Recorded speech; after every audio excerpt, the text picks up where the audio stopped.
You've got to be one insufferable villain to make kittens look bad. Because you know, deep down, you deserve to be punished. There are some bad guys that we can't help but feel a shred of pity for, but these agonizing antagonists don't fall into that category. With zero mercy, pitiless backstories, and actions that make us want to slap our TV screens, these villains and the actors that play them are terrific at being terrifying. Dolores Umbridge is the most hated villain in Harry Potter, and she's got some tough competition. She actually makes us hate cats and the color pink. And to make matters worse, she's a total buzzkill. It's hard to see Imelda Staunton's face without thinking of the insufferable witch she plays. Every time she opens her mouth, that sickly sweet voice makes us clench our fists and wait impatiently for karma to get her. That ought to be prohibited. It's easy to hate Umbridge because she's so annoyingly patronizing and righteous. Plus, we never find out why she's like that. We don't even feel bad when she gets carried away by centaurs. Game of Thrones has its fair share of irredeemable characters, so you've got to be really terrible to stand out as the worst of the worst. To Joffrey, being evil is second nature. He's somehow worse than his entire messed up family, who have spoiled him and created this privileged monster. But what's most frustrating is that he acts like the victim before using his power to get revenge on people or direwolves. We hated him so much that when he was poisoned, most of us celebrated. It's still hard to see Jack Gleeson without remembering how much we despise Joffrey's indignant smirk. President Snow is an evil mastermind who keeps us on the edge of our seats as Katniss tries to overthrow his oppressive regime. Snow looks down on and intimidates everyone, and Donald Sutherland provides that sophisticated kind of evil necessary to make him both respectable and terrifying. He seems to know everything, like his enemy's weakness, and is always plotting and issuing thinly veiled threats. Even with a whole book about his backstory, we still can't help but hate him, and we'll never think of White Roses the same way. 13 Reasons Why might focus on forgiveness, but not when it comes to Bryce Walker. He acts like a guy who wants to feel bad, but he can't really bring himself to, which means we never truly pity him. Eventually, Bryce apologizes for his many crimes, but it feels like he's doing the least he can to make himself feel better. He lies and makes excuses for his actions. I know, I'm sorry. Like a privileged boy who thinks he can do whatever he wants without consequences, which is what makes him so frustrating. But at least Justin Prentice is excellent at portraying the can-do-no-wrong attitude. David Tennant only appears as Barty Crouch Jr. for long enough to make us absolutely hate him and his conniving ways. Barty's manic expression and completely chaotic energy makes us want to shove him in the chest where he hit Moody. Tennant nails that crazy cult-like personality, but that's not surprising. Tennant brought similar evil energy to the role of impenetrable mastermind Kilgrave in Jessica Jones, which just goes to show that he's really good at being evil. Maybe too good. Cillian Murphy set a new bar for supervillains as Dr. Jonathan Crane, aka Scarecrow, in Batman Begins. Murphy manages to act more sinister than the film's lead villain, played by Liam Neeson, and it's thanks to his unsettling vibe and how he just barely holds on to his slipping sanity. He's not just a campy, over-the-top comic villain, but actually scary. And it takes a lot of skill to make a burlap sack seem that terrifying. Narnia is a world deserving of an epic fantasy villain. And if you watched the movies as a kid, you probably had plenty of nightmares about the malevolent White Witch. There are many reasons to both hate and fear her. She's manipulative, plotting, a ruthless dictator full of power, and takes out her anger on animals. Tilda Swinton manages to straddle the line between an approachable queen and a villain just waiting to stab you in the back, which makes us feel anxious every time she gets too close to one of the kids.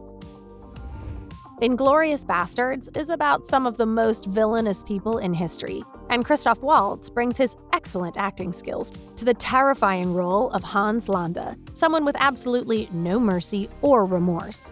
Hans is one of the most unsettling villains ever, who seems truly excited by the evil things he gets to do. His bone-chilling voice, how much fun he has with being evil, and that cool-as-a-cucumber ability to take a life just demonstrates how powerful he is. And we're always questioning how much he really knows and when he'll strike next.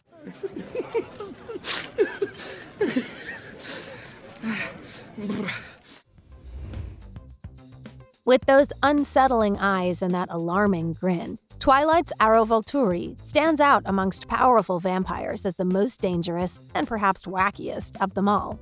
Michael Sheen's the guy behind those creepy contacts and extra pale skin, but he's almost unrecognizable as the kooky bloodsucker.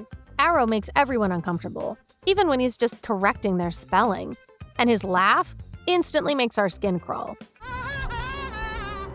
Arrow gives off this air of power, and you're instantly sure he knows everything, which he does, since he can read thoughts and memories with just a touch. Titanic really only has one villain we hate. Well, if you don't count the iceberg. Sure, Cal Hockley is frustrating and full of himself throughout the movie, but it's really when he grabs a child to get a spot on that lifeboat and save himself that we absolutely hate him. Cal's really just a spoiled rich guy putting his life above everyone else's. It's a character prime for hatred, and Billy Zane is awesome at acting like the privileged man-child and misogynist that makes us root for Jack even more. Bellatrix Lestrange is one of the most terrifying and frustrating characters in the Harry Potter universe. Just listen to that mocking voice. Bitty, baby.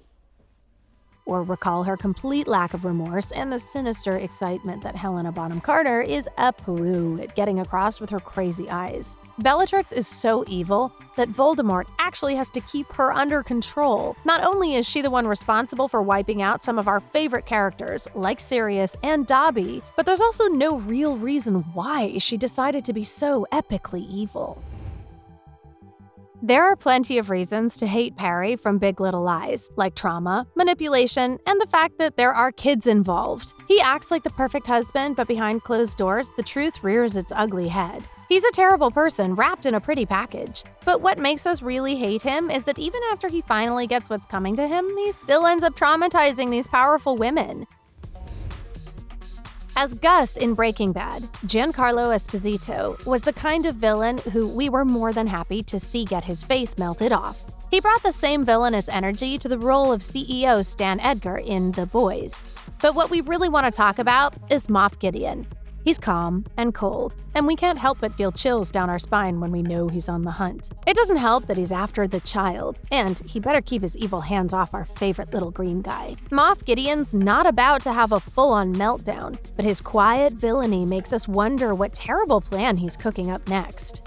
Tom Riddle is a boy with unfortunate circumstances who ends up becoming terrible. But once he splits his soul and becomes Lord Voldemort, there's nothing left of the young wizard to redeem. Ralph Fiennes is perfect as the crazy but calculated dark wizard. He doesn't show mercy, like when he tells Peter to get rid of Cedric, and only cares about his end goal. The cherry on top is his huge ego and unquenchable thirst for power, which makes us feel like Voldemort can do anything he wants and get away with it.